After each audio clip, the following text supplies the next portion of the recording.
Regent estate Mainak club এই পুজো এবছর ৫১তে পা দিল। পুজোর থিম পরাক্রম।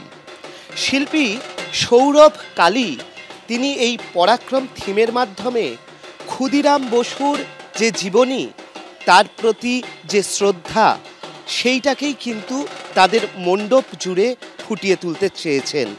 ক্ষুদিরাম বসুর যে আত্মবলিদান তাই ছড়িয়ে রয়েছে মণ্ডপের বিভিন্ন জায়গায়।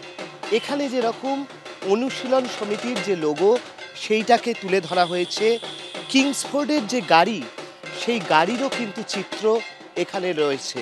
এছাড়া ক্ষুদিরাম বসুর যে ডেথ সার্টিফিকেট সেটাও এখানে রয়েছে।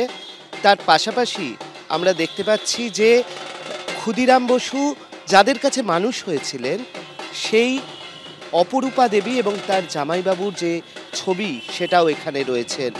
যে এই যে প্রতিমা অভিষেক ভট্টাচার্যের তৈরি এই প্রতিমা, সেই প্রতিমাও কিন্তু মণ্ডপের সঙ্গে সঙ্গত রেখেই তৈরি করা হয়েছে এবং এখানে ক্ষুদিরাম বসু সহ অন্যান্য যে সমস্ত বিপ্লবী তাদের কিন্তু ছবি রয়েছে। ক্ষুদিরামের ভাগ্নে ললিত মোহনের সঙ্গে চিঠিতে কথোপকথন, সেই চিঠিগুলোও কিন্তু স্টেট আর্কাইভ থেকে নিয়ে আসা হয়েছে এবং সেগুলো এখানে রয়েছে। আর সেই কারণেই তারা এইভাবে ক্ষুদিরাম বসুর যে আত্মবলিদান সেইটাকে মণ্ডপ জুড়ে ফুটিয়ে তুলেছেন। আর তাই তারা পেয়ে যাচ্ছেন এবিপি আনন্দের আলোক আনন্দ সম্মান ২০২৫-এর সেরা পুজোর এই সম্মান। অর্ণব মুখোপাধ্যায়, এবিপি আনন্দ, কলকাতা। ৮৪ বছর বয়সে আমার স্ট্রিট সাধারণ শ্রী কালী পুজো। এখানকার যে মণ্ডপ থেকে শুরু করে প্রতিমা, তার মধ্যে সাবেকিয়ানা স্পষ্ট এবং তার সঙ্গে মানানসই এক মণ্ডপ এবং সেই মণ্ডপের মধ্যেই সেই সাবেকি রূপে মা বিরাজমান। একেবারে সেই পুরনো পুজোর মতোই সেই মা কালীর মূর্তি, তার অলঙ্কার, নিচে শুয়ে থাকা শিব থেকে শুরু করে ডাকিনী যোগিনী সবটাই কিন্তু এই মণ্ডপে জুড়ে অধিষ্ঠান করছেন।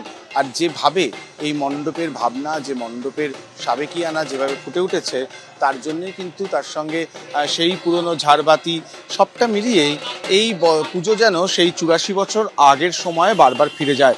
আর সেটার জন্যই এবছরের অন্যতম সেরা পুজো তারা যারা রয়েছেন তাদের হাতেই, উদ্যোক্তাদের হাতে পুরস্কার তুলে দেওয়ার পালা।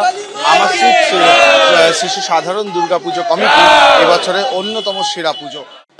সল্টলেক বিসি ব্লক ইউথ অ্যাসোসিয়েশনের কালী পুজো এবছর ৪৬-এ পা দিল। তারা আধুনিকতার সঙ্গে সাবেকিয়ানার মেলবন্ধনে মণ্ডপ সাজিয়েছেন।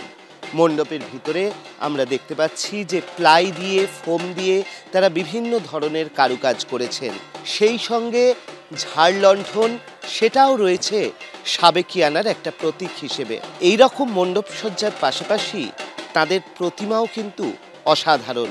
এখানে যে মূর্তি, সেই মূর্তি প্রদীপ রুদ্রপাল তৈরি করেছেন। শ্যামাকালী এবং তার পাশে জয়া এবং বিজয়া, তাঁদের মূর্তি রয়েছে। একজনের হাতে ধান এবং তার সঙ্গে কুলো, অন্যজনের হাতে রয়েছে শঙ্খ। এইভাবেই তারা মূর্তিকে কিন্তু সাজিয়েছেন এবং একদিকে এই মণ্ডপ, তার সঙ্গে এই মূর্তি, এই সব মিলিয়েই তারা পেয়ে গিয়েছেন আলোক আনন্দ সম্মান ২০২৫-এর এই বিশেষ সম্মান।